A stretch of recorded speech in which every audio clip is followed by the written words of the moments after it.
Hello friends, स्वागत है इस चैनल पर। आज के इस वीडियो में हम लोग देखने वाले हैं कक्षा 10 के विज्ञान से बनने वाले महत्वपूर्ण प्रश्न। देखिए, ये सारे प्रश्न जो है प्रीवियस ईयर में पूछे गए हैं, तो इन प्रश्नों को ध्यान से देखें। और इन प्रश्नों के अलावा और भी ऐसे इसमें प्रश्न बताए गए हैं जो आने वाले एग्जाम के लिए बहुत ही इंपॉर्टेंट है। चलिए हम लोग प्रश्न देखते हैं। प्रश्न पूछा गया है कि कार्बोहाइड्रेट, प्रोटीन तथा वसा के पूर्ण पाचन का स्थल निम्नलिखित में से कौन सा है। मतलब इसमें बताना है कि वो कौन सा जगह है जहाँ पे प्रोटीन, वसा और कार्बोहाइड्रेट का पूर्ण पाचन होता है। तो देखिए, इसका राइट आंसर होगा छोटी आंत। देखिए, छोटी आंत भोजन को पचाने का सबसे महत्वपूर्ण अंग है और यहाँ भोजन का पूरा पाचन होता है। छोटी आंत में कई तरह के पाचक रस मिलते हैं जो कार्बोहाइड्रेट, प्रोटीन और वसा के वसा को छोटे छोटे कणों में तोड़ देते हैं, जिससे शरीर उन्हें आसानी से अवशोषित कर लेता है। ठीक है, यानी कि छोटी आंत में बहुत सारे पाचक रस मिलते हैं जो कि कार्बोहाइड्रेट, प्रोटीन और वसा को छोटे छोटे कणों में तोड़ देते हैं, जिसे शरीर आसानी से अवशोषित कर लेता है। अगला देखिए, अगला जो अमाशय है, अमाशय के बारे में आप लोग जानते हैं कि अमाशय भोजन को पचाने में पहला महत्वपूर्ण अंग जो होता है अमाशय ही होता है। ठीक है, यह भोजन को छोटे छोटे टुकड़ों में तोड़ता है और उसे उसमें पाचक रस मिलता है। ठीक है, लेकिन ध्यान रखना है कि यहाँ पे कार्बोहाइड्रेट, प्रोटीन और वसा का पूरा पाचन नहीं होता है। यहाँ पूछा है कि पूर्ण पाचन कहाँ होता है, तो यहाँ कार्बोहाइड्रेट, प्रोटीन, वसा का पूर्ण पाचन नहीं होता है। पूर्ण पाचन छोटी आंत में ही होता है। अगला आपको हम यकृत के बारे में बताते हैं, तो आपको पता होगा कि यकृत भोजन को पचाने में मदद करने वाला अंग है। ठीक है, यकृत भोजन को पचाने में मदद करने वाला अंग है। यह पीत रस बनाता है। यकृत क्या बनाता है, तो पीत रस बनाता है। पीत रस बनाता है और यह पीत रस वसा को पचाने में मदद करता है। और यह पीत रस जो है ये वसा को पचाने में मदद करता है, लेकिन कार्बोहाइड्रेट, प्रोटीन को पूरी तरह यह पचा नहीं पाता है। कार्बोहाइड्रेट और प्रोटीन को यकृत पूरी तरह पचा नहीं पाता है, ये ध्यान रखना है। ठीक है, अगला देखिए, बड़ी आंत के बारे में बताएं। तो बड़ी आंत जो है, बड़ी आंत में पानी, खनिज, लवण का अवशोषण होता है।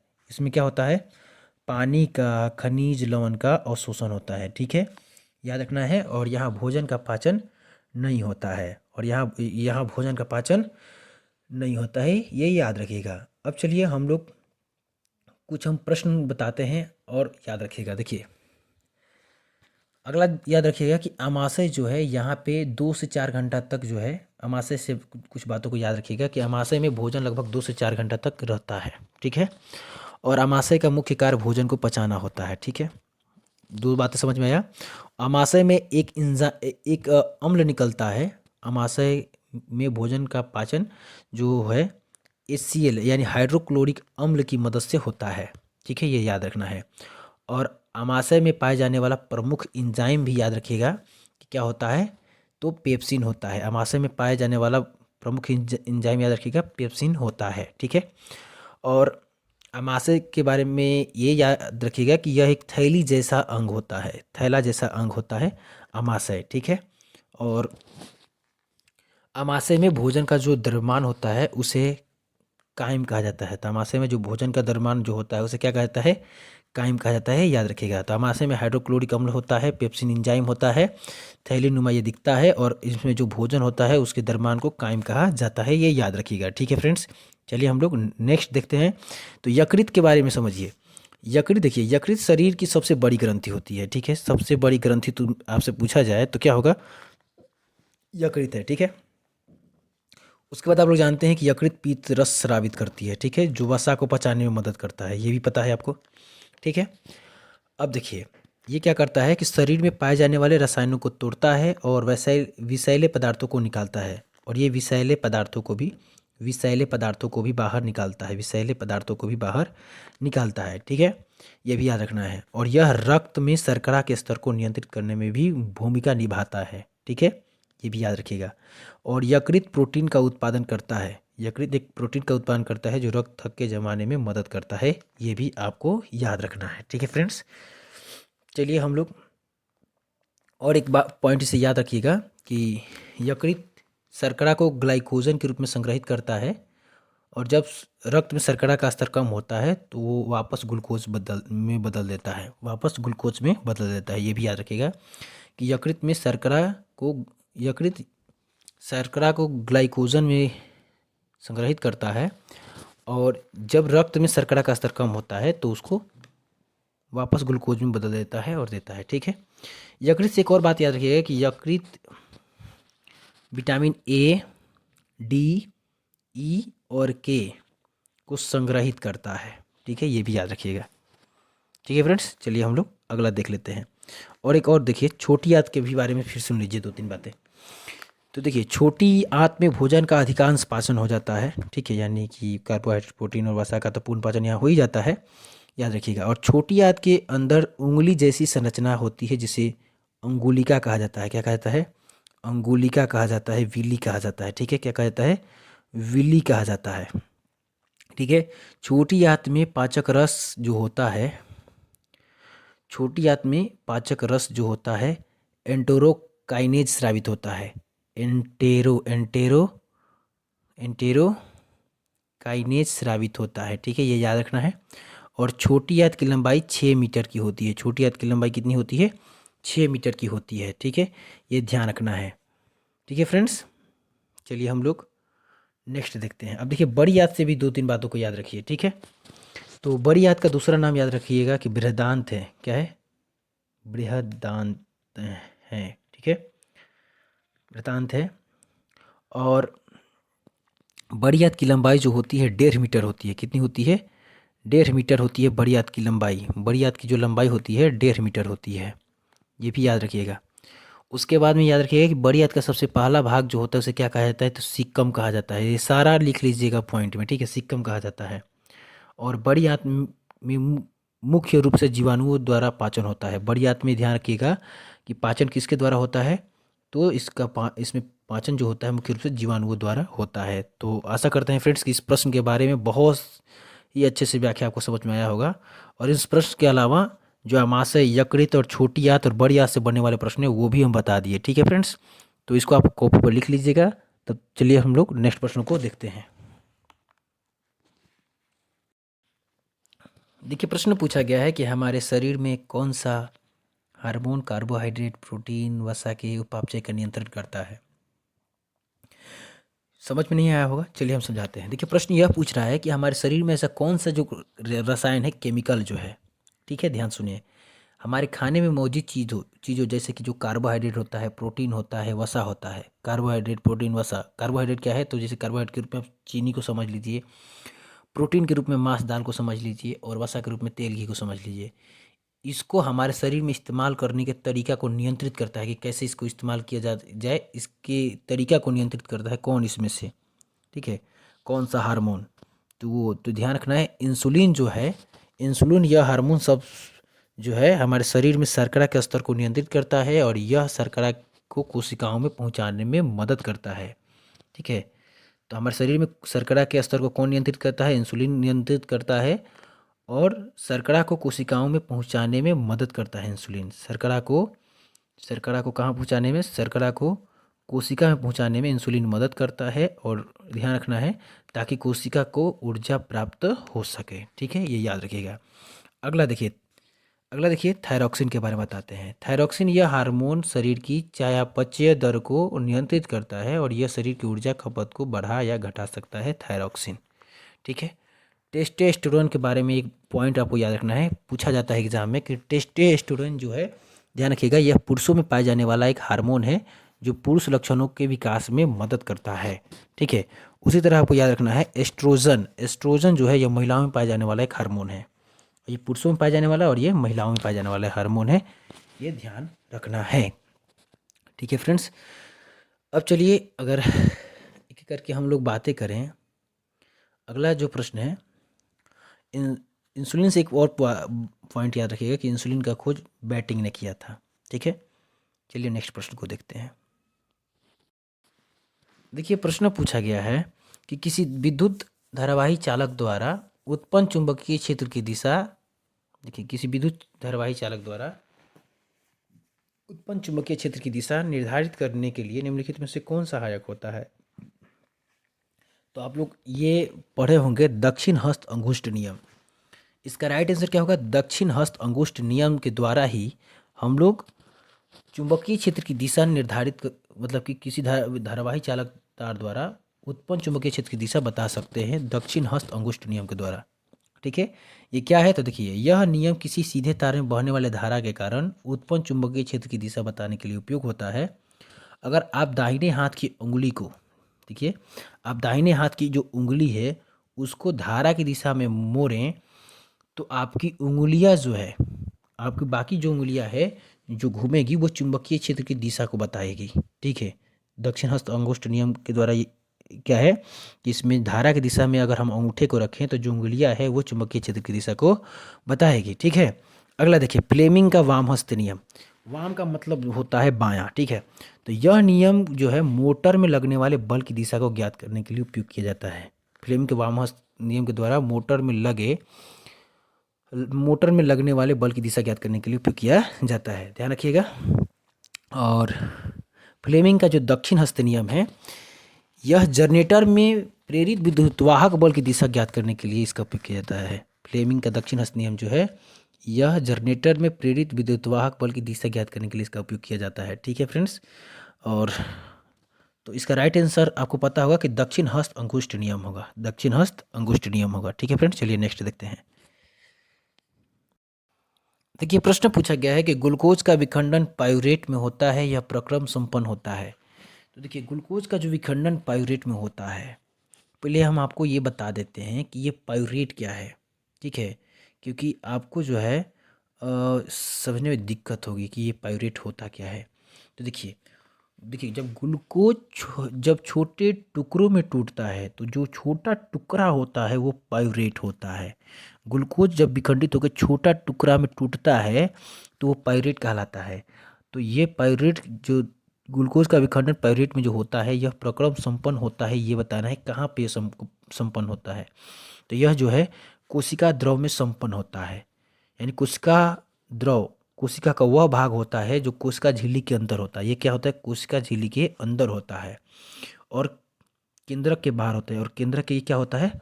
बाहर होता है। ये ध्यान रखना है, कोशिका झिल्ली के अंदर होता है और केंद्रक के बाहर होता है। ठीक है, अब ध्यान से सुनिए, ग्लूकोज का विखंडन जो है और ग्लूकोज का विखंडित होने की प्रक्रिया क्या कहलाती है, ये भी प्रश्न आता है। तो ग्लाइकोलाइसिस कहलाती है। ये ध्यान रखना है, ग्लाइकोलाइसिस कहलाती है ग्लूकोज का विखंडन। ये प्रक्रिया ग्लाइकोलाइसिस कहलाती है। अब सुनिए, तो ग्लूकोज का जो विखंडन है कोशिका द्रव में होता है। ग्लूकोज का विखंडन कहाँ होता है? तो ध्यान रखना है, कोशिका द्रव में होता है, ये याद रखना है। ठीक है, और यह कोशिका के लिए ऊर्जा का एक प्रमुख स्रोत है।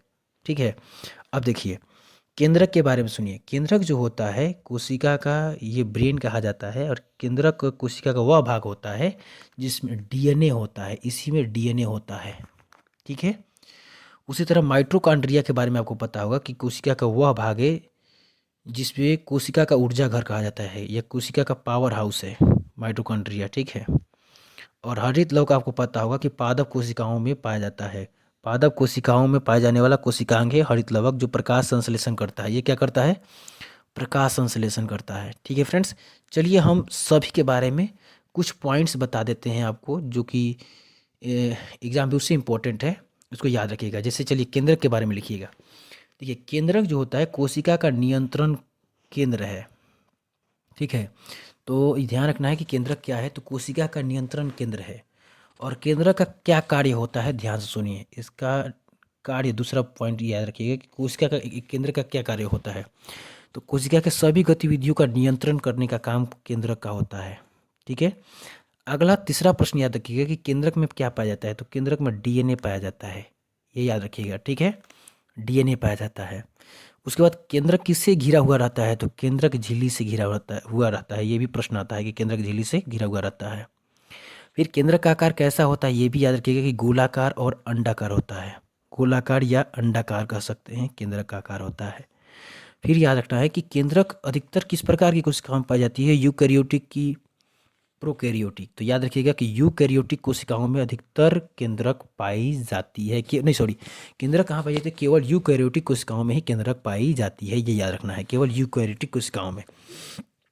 अब देखिए, ध्यान रखना है कि केंद्रक को कोशिका का ब्रेन क्यों कहा जाता है। ठीक है, तो ये भी प्रश्न बन सकता है कि केंद्रक को कोशिका का ब्रेन क्यों कहा जाता है, क्योंकि यह कोशिका की सभी गतिविधियों को नियंत्रित करता है, इसीलिए केंद्रक को कोशिका का मस्तिष्क या ब्रेन कहा जाता है। ठीक है, ये आपको याद रखना है। ठीक है फ्रेंड्स, चलिए हम लोग नेक्स्ट देखते हैं।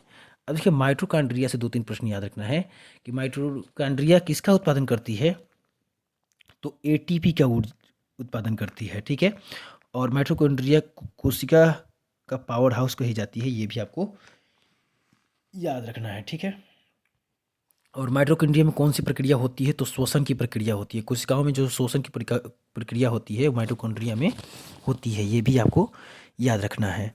और माइटोकॉन्ड्रिया किस प्रकार की कोशिकाओं में पाई जाती है, तो लगभग सभी यूकैरियोटिक कोशिकाओं में माइटोकॉन्ड्रिया पाई जाती है, ये याद रखना है। ठीक है फ्रेंड्स, अब देखिए अगला हम आपको कोशिका द्रव के भी बारे में कुछ बातों को बताते हैं। सुनिए, कोशिका द्रव का कार्य क्या है, पहले देखिए। तो कोशिका के अंदर होने वाली अधिकांश जैविक प्रक्रियाओं के लिए माध्यम प्रदान करता है कोशिका द्रव।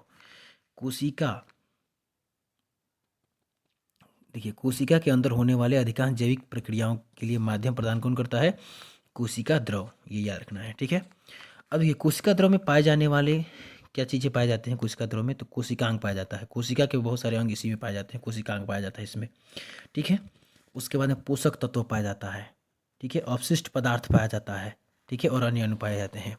कोशिका द्रव का महत्व क्या है, ठीक है, तो ध्यान रखना है कि यह कोशिकाओं के लिए संरचनात्मक समर्थन प्रदान करता है और पदार्थों के परिवहन में मदद करता है, ये याद रखना है। ठीक है, और आपको हरित लवक के बारे में ये तो पता ही होगा कि हरित लवक पौधों की कोशिकाओं में पाए जाने वाला एक हरा रंग का कोशिकांग होता है। ये हरा रंग का क्या होता है, पौधों की कोशिकाओं में पाए जाने वाला एक कोशिकांग होता है, कोशिका का अंग होता है। ठीक है, और इसका काम है प्रकाश संश्लेषण की क्रिया करना। ठीक है, प्रकाश संश्लेषण की क्रिया करना में मदद करना। और ये हरा रंग का वर्णक होता है, जिसे हरित लौक में हरा रंग का एक वर्णक होता है। हरित लौक में एक हरा रंग का वर्णक होता है जिसे क्लोरोफिल कहा जाता है। जिसे क्या कहता है, जिसे क्लोरोफिल कहा जाता है, क्लोरोफिल कहा जाता है, ये याद रखना है। ठीक है, क्लोरोफिल कहा जाता है। और प्रकाश संश्लेषण कहाँ होता है, तो प्रकाश संश्लेषण हरित लवक में ही होता है, ये याद रखना है। अब देखिए हरित लवक से हरित लवक से कौन सी गैस मतलब कि निकलती है या कौन सी गैस छोड़ती है, लेती है और छोड़ती है। तो देखिए हरित लवक जो है कार्बन डाइऑक्साइड यानी CO2 गैस लेती है, ठीक है, लेती है, और O2 को छोड़ती है यानी ऑक्सीजन को छोड़ती है। CO2 लेती है और ऑक्सीजन को छोड़ती है। ठीक है, हरित लवक को कोशिका का हरित लवक को कोशिका का रसोई घर क्यों कहा जाता है, तो आपको पता होगा पादप कोशिका का रसोई घर जो है हरित लवक को कहा जाता है, क्योंकि हरित लवक में भोजन का निर्माण होता है, इसलिए कोशिका का रसोई घर हरित लवक को पादप कोशिका में बोला जाता है। ये आपको याद होना चाहिए। ठीक है, चलिए फ्रेंड्स हम लोग नेक्स्ट प्रश्नों को देखते हैं। देखिए प्रश्न पूछा गया है कि किसी प्रोटॉन का निम्नलिखित में से कौन सा गुण चुंबकीय क्षेत्र में मुक्त गति करते समय परिवर्तित नहीं हो सकता है। तो देखिए प्रोटॉन का जो है इसमें से चाल जो है वो परिवर्तित नहीं हो सकता है, या वेग परिवर्तित नहीं हो सकता है, या संवेग परिवर्तित नहीं हो सकता है। ठीक है, तो देखिए चुंबकीय क्षेत्र में मुक्त गति करते समय क्या परिवर्तित नहीं हो सकता है, तो ध्यान दीजिए कि चाल जो है इसका मतलब होता है कि कोई वस्तु कितनी तेजी से गति कर रही है। जब कोई प्रोटॉन चुंबकीय क्षेत्र में घूमता है तो उसकी चाल नहीं बदलती है, यह ध्यान रखना है, चाल नहीं बदलती है।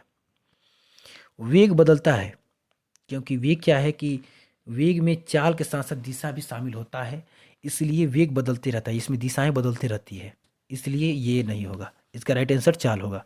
असमवेग नहीं होगा, क्योंकि इसमें भी दिशा होता है, यानी कि वेग और द्रव्यमान के गुणनफल को संवेग कहते हैं। ठीक है, तो ये भी संवेग भी नहीं होगा। तो आपको समझ में आया होगा कि ऑप्शन ए ही इसका राइट आंसर होगा। ठीक है फ्रेंड्स, चलिए हम लोग नेक्स्ट प्रश्न को देखते हैं। देखिए प्रश्न पूछा गया है कि एक प्रारूपी सेल शॉर्ट सेल कितना विद्युत विभवांतर विकसित करता है, तो 0.5 से लेकर 1 वोल्ट तक विकसित करता है या करती है। ठीक है, इतना ध्यान रखना है। चलिए नेक्स्ट प्रश्न देखते हैं।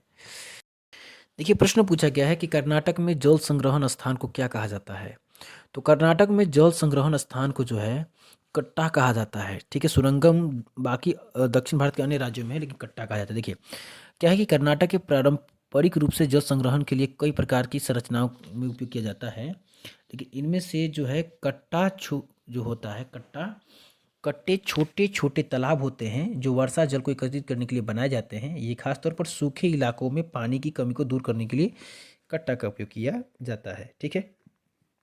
उसके बाद एरी, सुरंगम और आहार, ये जल संग्रहण से जुड़े शब्द हैं, लेकिन ये मुख्य रूप से दक्षिण भारत के अन्य राज्यों में उपयोग किए जाते हैं, ना कि कर्नाटक में। ये याद रखना है।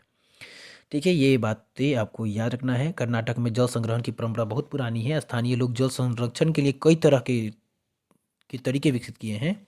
कट्टा के अलावा कर्नाटक में अन्य जल संग्रहण संरचनाएं भी हैं, जैसे कि बेला, तलाई, कुंड, जैसे कि बेला, तलाई, कुंड, ये याद रखना है। ठीक है, तो चलिए हम लोग नेक्स्ट देखते हैं। देखिए, प्रश्न पूछा गया है कि एक कूलाम विद्युत आवेशों में आवेश कितने इलेक्ट्रॉन में समाये आवेश के तुल्य होता है। मतलब कि कितने, एक कूलाम आवेश में कितने विद्युत आवेश जो है समा सकते हैं। एक कूलाम विद्युत आवेश में कितने इलेक्ट्रॉन समा सकते हैं, ये पूछा गया है। तो देखिए, इसका राइट आंसर होगा 6.25 × 10⁻18। ठीक है, यहाँ 10⁻18 होगा। ठीक है, चलिए हम आपको साधारण शब्दों में बताते हैं। ठीक है, एकदम आसान शब्द में इसको समझना है आपको। देखिए, क्या है कि इसका मतलब होता है कि एक कूलाम आवेश में लगभग, एक कूलाम आवेश में जो है लगभग, ध्यान रखना है, एक कूलाम आवेश में लगभग 6.25 खरब इलेक्ट्रॉन होते हैं। 6.25 खरब इलेक्ट्रॉन होते हैं, ये याद रखना। इसका मतलब ये होता है कि एक कूलाम आवेश में इतना खरब इलेक्ट्रॉन होते हैं।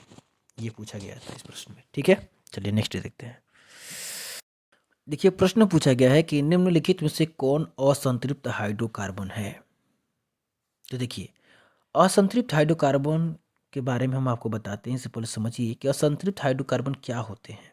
देखिए, ऐसे कार्बनिक यौगिक, ठीक है, जिनमें कार्बन परमाणुओं के बीच एक बंध हो तो उसे कहेंगे संतृप्त हाइड्रोकार्बन, और एक या एक से अधिक बंध हो तो उसे कहा जाता है, 2 या 3 हो तो उसे असंतृप्त हाइड्रोकार्बन कहा जाता है। फिर से सुनिए, ऐसे कार्बनिक यौगिक जिनमें कार्बन परमाणुओं के बीच एक से अधिक बंध होते हैं उसे असंतृप्त हाइड्रोकार्बन कहा जाता है, और ऐसे कार्बनिक यौगिक जिसमें कार्बन परमाणुओं के बीच एक बंध होते हैं उसे संतृप्त हाइड्रोकार्बन कहा जाता है। और ये एकल बंध यानी संतृप्त हाइड्रोकार्बन से ये अधिक मजबूत होते हैं। ठीक है, तो यहाँ ये प्रश्न पूछा है। चलिए हम लोग देखते हैं। मीथेन के बारे में आपको पता होगा। मीथेन जो है ये जो होता है CH4, इसे इसका रासायनिक सूत्र होता है, और मीथेन में सभी कार्बन जो बंद होते हैं एकल बंद होता है, इसलिए ये असंतृप्त नहीं है, संतृप्त हाइड्रोकार्बन का उदाहरण है। ठीक है, और एथेन के बारे में आप लोग जानते हैं। एथेन के बारे में भी आप लोग जानते हैं कि इसका जो सूत्र होता है C2H6 होता है, C2H6 होता है। तो एथेन जो है ये भी जो है यह असंतृप्त हाइड्रोकार्बन है। यह एक असंतृप्त हाइड्रोकार्बन नहीं है, यह एक संतृप्त हाइड्रोकार्बन है, क्योंकि यहाँ पर भी कार्बन कार्बन के बीच एकल बंध होता है। ठीक है, और एथीन के बारे में आपको पता होगा, C2H4 जो है ये एथीन है, और एथीन कार्बन कार्बन के बीच द्विबंध होता है, इसलिए यह एक असंतृप्त हाइड्रोकार्बन है, और इस प्रश्न का राइट आंसर होगा एथीन ही। ठीक है, तो मीथेन के बारे में आप लोग जानते हैं कि मीथेन का जो रासायनिक सूत्र होता है CH4 होता है, इसका जो होता है C2H6 होता है, और एथीन का जो होता है C2H4 होता है। ये याद रखना है। ठीक है फ्रेंड्स, चलिए हम एक एक करके सबके बारे में बताते हैं। मीथेन से शुरू करते हैं। ठीक है, देखिए, मीथेन एक रंगहीन, गंधहीन, स्वादहीन गैस होता है, और इसका सूत्र तो आपको पता है कि CH4 है। मीथेन कहाँ पाया जाता है, तो ध्यान रखना है कि यह प्राकृतिक गैस में भी मीथेन पाया जाता है। प्राकृतिक गैस CNG दलदली क्षेत्रों में ही पाया जाता है, कूड़ेदानों में भी पाया जाता है, ये याद रखना है। मीथेन का उपयोग किस काम के लिए करते हैं, तो हम लोग ईंधन के रूप में मीथेन का उपयोग करते हैं, ये भी आपको याद रखना है। मीथेन एक ग्रीन हाउस गैस है। क्यों? क्योंकि ये वायुमंडल को सबसे ज़्यादा गर्म करता है, इसलिए मीथेन एक ग्रीन हाउस गैस है। ठीक है। मीथेन के बारे में याद रखिएगा कि मीथेन का जो घनत्व होता है वो पानी के घनत्व से कम या अधिक होता है। तो ये ध्यान रखना है कि मीथेन जो है जल में अघुलनशील होता है, जल में घुलता नहीं है। ये भी प्रश्न बनना है, इसलिए बता रहे हैं। मीथेन किस तापमान पर द्रव में बदल जाता है? तो न्यूनतम तापमान पर द्रव में बदल जाता है, ये ध्यान रखना है। और मीथेन का उत्पादन कैसे होता है? तो जीवाश्म ईंधनों के अपघटन से होता है, ध्यान रखना है, इतना ही। ठीक है। और मीथेन के दहन से क्या बनता है? आपको पता है कि मीथेन के दहन से जो है CO2 कार्बन डाइऑक्साइड और जल H2O बनता है। ठीक है, ये ध्यान रखना है। चलिए हम लोग अब एथेन के बारे में बताते हैं, सुनिए। एथेन का जो सूत्र होता है वो C2H6 होता है, C2H6 होता है। और यह एक संतृप्त हाइड्रोकार्बन है, पता है, जिसमें एकल बंधन होता है। ठीक है। और एथेन का सामान्य नाम जो है ईथेन है। एथेन का जो सामान्य नाम क्या होता है? ईथेन है, ये ध्यान रखना है। ठीक है। और एथेन किस अवस्था में पाया जाता है? तो ये नॉर्मली गैसीय अवस्था में पाया जाता है। और एथेन का उपयोग किस में किया जाता है? तो एथेन का उपयोग जो है ईंधन के रूप में भी किया जाता है, ईंधन के रूप में भी किया जाता है, प्लास्टिक बनाने के भी रूप में किया जाता है, और कार्बनिक यौगिकों के निर्माण में भी किया जाता है। ठीक है, ये इतना ही एथेन से याद रखिए। चलिए अगला एथेन से सुनिए। एथेन का जो सूत्र होता है C2H4 होता है। यह एक असंतृप्त हाइड्रोकार्बन है और इसे एथिलीन भी कहा जाता है। ठीक है, इसे इथिलीन भी कहा जाता है, इथिलीन भी इसे कहा जाता है, और ध्यान रखना है। और यह एल्किन समूह का सदस्य है। किसका सदस्य? एल्किन समूह का सदस्य है। एथीन का उपयोग प्लास्टिक, रबर, विलायक और पॉलीथीन बनाने में किया जाता है। ठीक है, ये भी याद रखिएगा। अब देखिए, पॉलीथीन का उपयोग किन किन चीज़ों में को बनाने में किया जाता है? तो यह ध्यान रखना है कि प्लास्टिक की बैग, बोतलें, खिलौने बनाने में किया जाता है। ध्यान रखना है, एथीन से कौन सा विलायक बनाया जाता है? तो एक एथेनॉल बनाया जाता है। एथीन से एक विलायक बनाया जाता है जिसे एथेनॉल कहा जाता है, ये भी ध्यान आपको रखना है। और एथीन का उपयोग कृषि में फलों को पकाने के लिए किया जाता है, ये भी ध्यान रखना है, कृषि में फलों को पकाने के लिए किया जाता है। ठीक है फ्रेंड्स, तो इस प्रश्न के लिए इतना ही। चलिए हम लोग नेक्स्ट प्रश्न को देखते हैं।